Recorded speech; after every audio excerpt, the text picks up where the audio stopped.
अब बेटा बढ़ते हैं आगे, बड़े मजेदार कुछ कुछ केसेस आने वाले, कॉम्बिनेशन अंडर रेस्ट्रिक्शंस। ठीक है,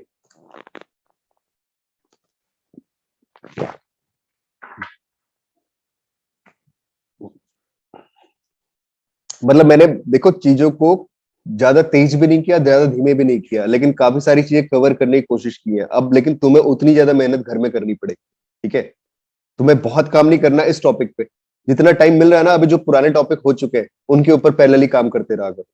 राइट, जब ये टॉपिक खत्म कर दूंगा मैं तो जाके इसके ऊपर बेस्ड क्वेश्चंस करने हैं। ठीक है, तो number of ways of choosing r objects out of N different objects. ठीक है, if p particular objects must be excluded.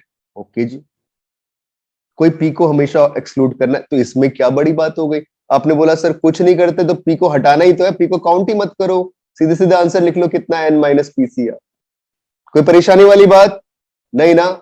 और अगर ये बोल दिया जाए कि पी पर्टिकुलर को हमेशा इंक्लूड करना है, तो उस केस में क्या हो जाएगा भाई, N minus P C R minus P. बोले यार आर में से पी को तो हमेशा रखना ही है, तो क्यों उनका सिलेक्शन बार बार करें, उनका सिलेक्शन तो ऑलरेडी हो चुका है।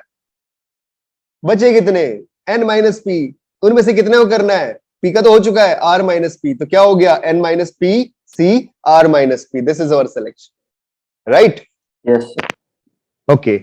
अगली कहानी, total number of combination of N different objects taken one or more eight A time. जो कहानी में थोड़ी देर पहले बोल रहा था अभी आपसे, क्या बोल रहा था कि total selection of objects among n objects कितने तरीके से होता है, 2 टू द पावर एन। इसके अंदर एक तरीका वो भी है जिसमें किसी का सिलेक्शन नहीं हुआ है, नहीं हुआ है, बात यही आ गई यहां पे। इसने बोला one or more eight A time, कम से कम एक का सिलेक्शन तो होना ही होना है। क्या मतलब हुआ इस बात का, एटलीस्ट वन का सिलेक्शन तो होना ही होना है।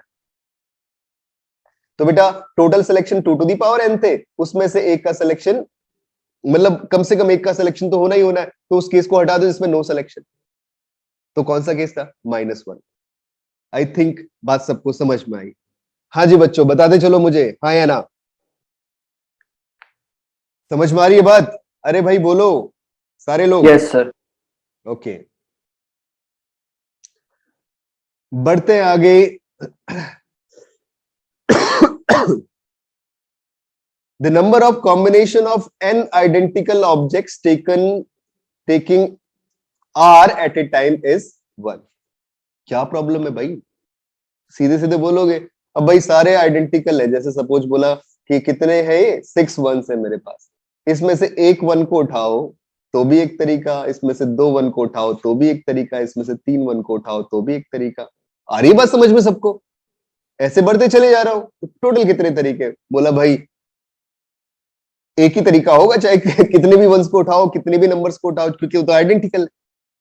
अब बोला the total number of ways of selecting r objects out of n identical objects, out of n identical objects. देखो इसमें आर की जो वैल्यू है वो वेरी कर रही है, कहां से कहां तक बेटा, 0 से लेके 1 तक। ठीक है ना, मतलब सेलेक्ट कर रहे हो या नहीं कर रहे हो, तो उस नहीं कर रहे हो तो उसके लिए एक ऐड हो रहा है, ऐसी कॉम्बिनेशन बन रहे हैं। एक बार 1 सेलेक्ट किया, ये 1 नहीं कितना n तक, एक बार 1 सेलेक्ट किया तो फिर एक कॉम्बिनेशन, एक बार 2 सेलेक्ट किया तो 2 कॉम्बिनेशन, तो 3 कॉम्बिनेशन, ऐसे ही बढ़ते चलेंगे। टोटल कितने हो गए, n कॉम्बिनेशन। और 1 जो होगा वो किसके लिए, नहीं सेलेक्ट करने के। टोटल कितने तरीके हमारे पास, n+1 तरीके। इस बात को ना थोड़ा सा स्टेटमेंट अजीब सा लिख दिया है यहाँ पे, इस बात को तुम मेरी ऐसे समझना बेटा कि मेरे पास 6 वंस है, ठीक है 6 वंस है, उनमें से टोटल सिलेक्शन कितने हो सकते हैं। बोलोगे यार एक भी वन नहीं लिया, एक सिलेक्शन तो वो हो गया, चलो उस वन को अलग कैटेगरी में रख देते हैं, अलग से रख लेते हैं। वो कौन सा आ गया, ये वाला। ठीक है, अब क्या हुआ कि 6 वंस है, एक बार एक वन को सेलेक्ट किया उसका भी एक तरीका, 2 वंस को सेलेक्ट किया उसका भी एक तरीका, 3 वन को सेलेक्ट किया उसका भी एक तरीका, ऐसे चले गए 6 वंस को सेलेक्ट किया उसका भी एक तरीका। टोटल कितने हो गए, 6 तरीके हो। और प्लस में कौन सा, कोई भी वन सेलेक्ट नहीं किया, एक तरीका, वो टोटल कितने हो गए, 6+1 तरीके। तो इसलिए n+1 लिखा हुआ है, इसकी भावनाओं को समझना जो मैंने यहाँ पे लिखा हुआ है। राइट, अब बच्चों आता है इन दोनों का मिक्सचर, वो क्या, if out of p plus q plus r plus s objects, ये टोटल नंबर ऑफ ऑब्जेक्ट्स मेरे पास है जिसमें से p एक जैसे, P are alike of one kind, Q are alike of second kind, R are alike of third kind, और S जो है वो सारे डिफरेंट। तो तुमने बोला सर इसमें क्या बड़ी बात है, टोटल नंबर ऑफ कॉम्बिनेशन कितने होंगे? P alike है उनके P+1 होंगे, Q alike है उनके Q+1 होंगे, R alike है उनके R+1 होंगे, और S डिफरेंट है उनके कितने होंगे? 2 to the power S। थोड़ी देर पहले पढ़ा ना 2 to the power है। और भाई साहब बात सब लोग समझना यार, टोटल नंबर ऑफ कॉम्बिनेशन पूछ रहा है कितने बनेंगे, उसको हटा दो ना जिसमें एक भी उठाया नहीं जा रहा एलिमेंट। कितना हो गया यहां से? This is -1। ये सब्ट्रैक्ट कर दिया मैंने। बच्चों बात समझ में आ रही है? हाँ या ना बताते चलना, ठीक है? क्लियर? अरे भाई बोलो सारे लोग हाँ या ना, समझ में आया कि नहीं आया? अरे बच्चों कहाँ गायब हो गए हो? ओके। अरे और पब्लिक कहाँ जा रही है हमारी, बताओ सब लोग। समझ में आ रहा है बेटा? यस। ओके। तो बेटा बढ़ते हैं आगे, चलते हैं फर्स्ट क्वेश्चन की तरफ। There are 4 oranges, 5 apples, 6 mangoes in fruit basket. In how many ways can a person select fruits from among the fruits in the basket? तो आप क्या कहना चाहो?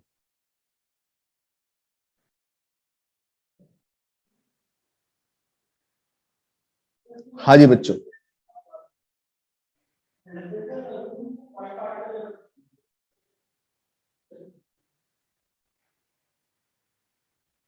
क्या क्वेश्चन का जो लैंग्वेज है वो परफेक्ट है? ये मैंने दिया ही इसलिए कुछ। क्या इसका लैंग्वेज आपको परफेक्ट लगता है बच्चों?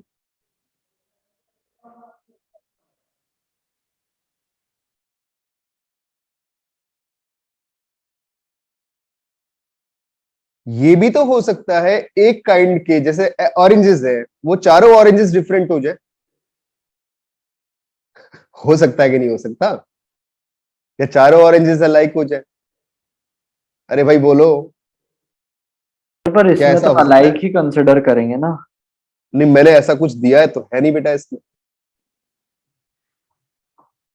अब वो क्या लगता है? पर भाई अगर 4 सारे ऑरेंजेस है। ऑरेंजेस को अलाइक कंसिडर करेंगे तो आंसर आ गया। हाँ, मतलब बेटा इसका जो क्वेश्चन है उस क्वेश्चन की लैंग्वेज जो है वो थोड़ी सी डिफरेंट, मतलब इनकम्प्लीट है। वो आपको ध्यान देनी होगी। मैं दो अलग अलग वे में इसका आंसर बता रहा हूं, ठीक है? तो आपको ये देखना है कि ऑल काइंड ऑफ फ्रूट्स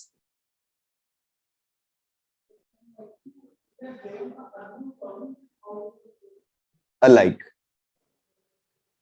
या यू मे से दिस थिंग। ये थोड़ा सा अजीब सा स्टेटमेंट हो गया, ऐसे लिख लो, in each kind fruits are alike.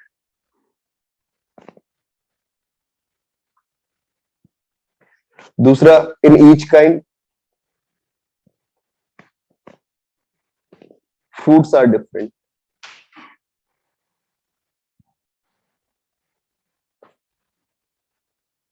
अगर हर एक काइंड में सारे फ्रूट्स एक जैसे होते हैं, ठीक है? और दूसरी बात, अगर हर एक काइंड में सारे फ्रूट्स डिफरेंट होते हैं। अगर एक जैसे होते तो क्या होगी कहानी?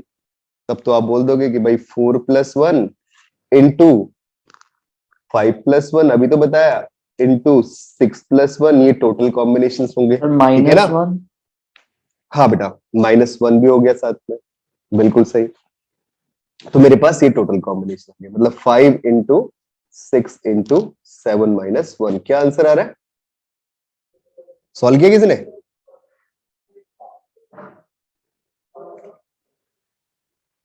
(210 - 1) मतलब 209, ये आंसर आ रहा है, राइट? अब बोलता है in each kind fruits are different. अगर हर एक काइंड में फ्रूट्स सारे कैसे हैं बेटा? डिफरेंट है।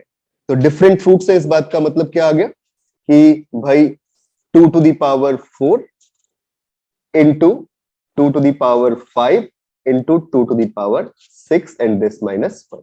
डिफरेंट की बात मैंने कर दी, 2⁻s जैसे पीछे किया। तो कितना आ गया आपके पास value? This is equal to 2⁵5 + 4 9 और 6 15, that is 2⁵15 - 1। This is your, right बच्चों? तो ये दो पॉसिबिलिटीज है, ऐसा होना चाहिए था। ठीक है। वैसे जनरली अब वो अगर एग्जाम में ऐसा क्वेश्चन आता है तो आप फर्स्ट थिंग कोई फॉलो करोगे, आंसर कितना लिखोगे, 209 लिखोगे, राइट?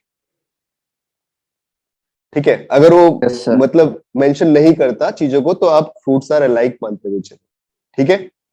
वैसे मेरे हिसाब से मेंशन करना चाहिए, ठीक है। सर ओके मेरा जो बच्चों। सेकंड वाला है हाँ।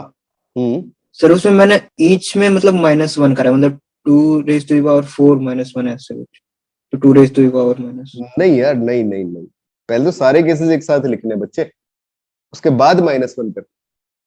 अब तुझे ये थोड़ी पता कि मतलब तू सब में -1 करेगा, इस बात का मतलब क्या हुआ कि तू ऑरेंज भी ले रहा है, एप्पल भी ले रहा है, मैंगो भी ले रहा है, ऐसा थोड़ी बोल रहा है कोई। बात समझ में आ रही है? Yes sir. हाँ। तू ये भी हो सकता है सिर्फ ऑरेंज ले, सिर्फ एप्पल ले, सिर्फ मैंगो ले, मतलब ये कहानी ध्यान में रखनी है। ओके बच्चों, बढ़ते हैं अगले क्वेश्चन की तरफ। नेक्स्ट क्वेश्चन ये आ गया, how many 4 digit numbers are there whose decimal notation contains not more than 2 distinct digits? बड़ा शानदार क्वेश्चन है।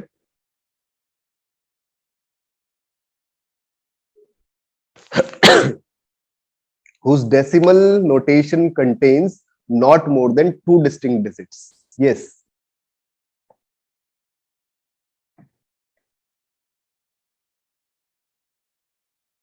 क्या लगता है, जल्दी सोच के बताओ।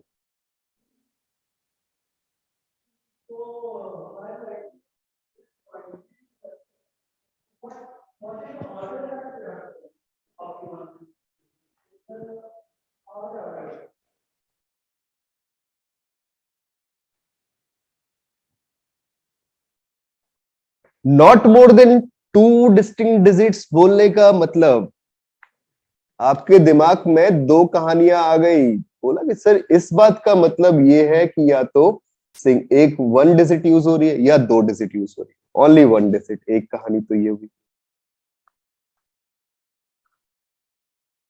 और दूसरी बात क्या हो गई कि 2 डिजिट्स।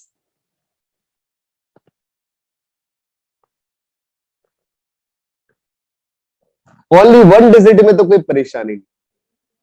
आपने बोला ओनली 1 डिजिट में यही कॉम्बिनेशन बन सकते हैं, 1111, है ना बेटा?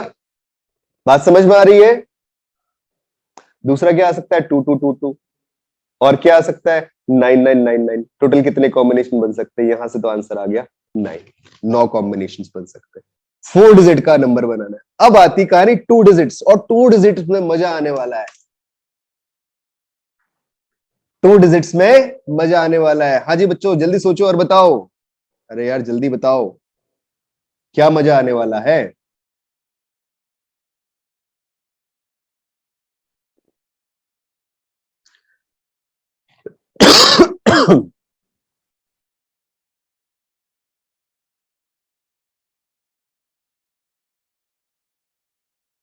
इसके अंदर बच्चों 2 केसेस बनेंगे।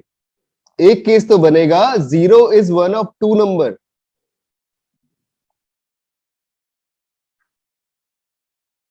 और दूसरा केस बनेगा नो टू नंबर इज 0, मतलब कोई भी 2 नंबर, उन दोनों नंबर्स में से कोई भी नंबर 0 नहीं है। None of the numbers is 0।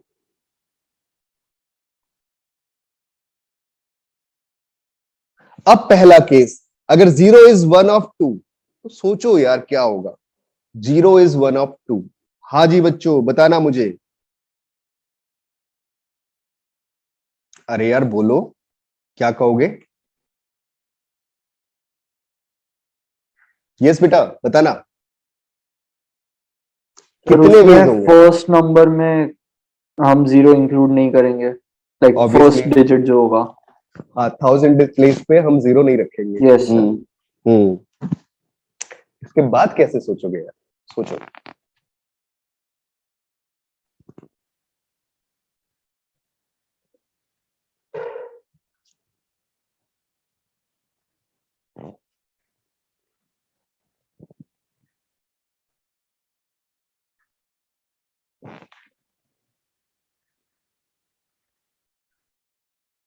तो जो बचे हुए नंबर है, एक तो 0 तो हो ही गया एक नंबर, बचे हुए नंबर कितने बेटा? 9।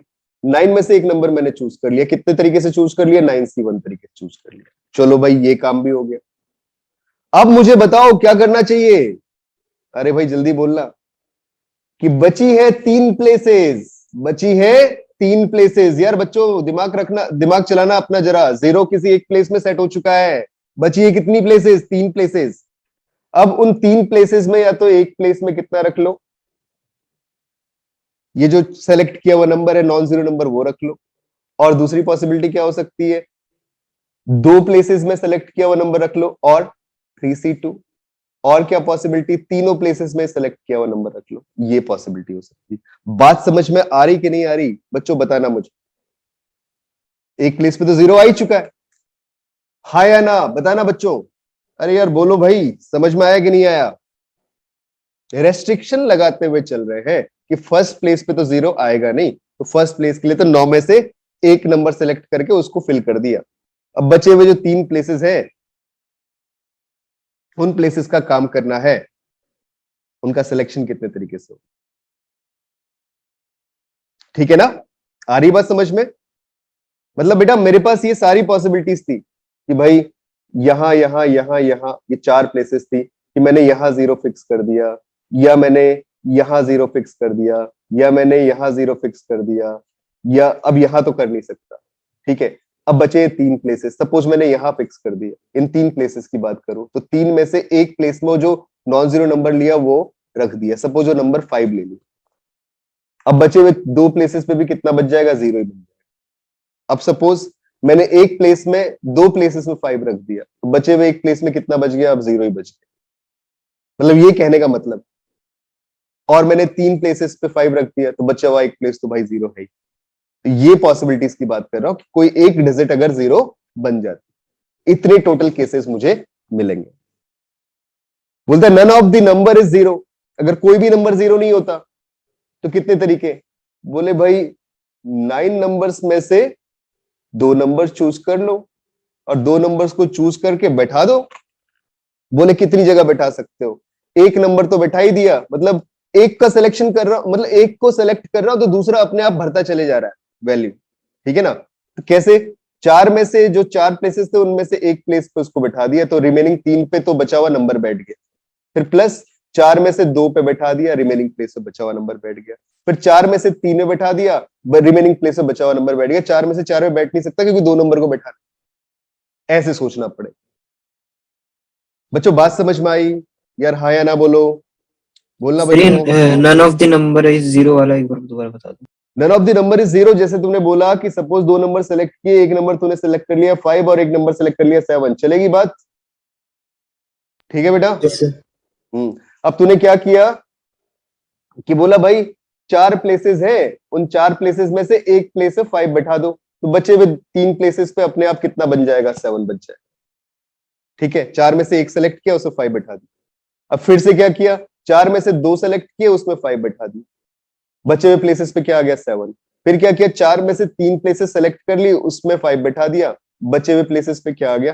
7 आ गया। अब इसके अंदर सारे कॉम्बिनेशंस बन जा रहे तेरे। बात क्लियर है कि नहीं है? Yes sir. हाँ। तो बेटा ये चीजें हैं। ठीक है, एक दो क्वेश्चन और मैं करवाता हूं, फिर उसके बाद छोड़ता हूं, मतलब मेरा आज का कंटेंट हो जाएगा। ठीक है, तो चलते हैं नेक्स्ट क्वेश्चन की तरफ। अगला क्वेश्चन बहुत इजी है। ठीक है, in how many ways can a cricket team of 11 players be chosen out of a bench of 15 players if there is no restriction on selection? तो तुमने बोला सर इसमें तो कुछ भी नहीं है, क्रिकेट टीम में 11 प्लेयर्स होते हैं, 15 से 11 डायरेक्टली। बोला a particular player is always chosen. अच्छा जी, 14C10, हाँ या ना? जो थोड़ी देर पहले बताया था। अरे particular player is never be chosen 14C11, तो इसमें कुछ भी नहीं, बिल्कुल बेसिक सा क्वेश्चन। आई बात बच्चों समझ में? बताना सब लोग। ठीक है, जो जो रिजल्ट्स मैंने इससे पहले लिखवाए थे उन्हीं रिजल्ट्स का एप्लीकेशन है। अब अगली बात, last one. In a plane there are 37 straight line of which 13 passes through a point capital A, 11 passes through a point capital B. Moreover, no 3 lines pass through one point.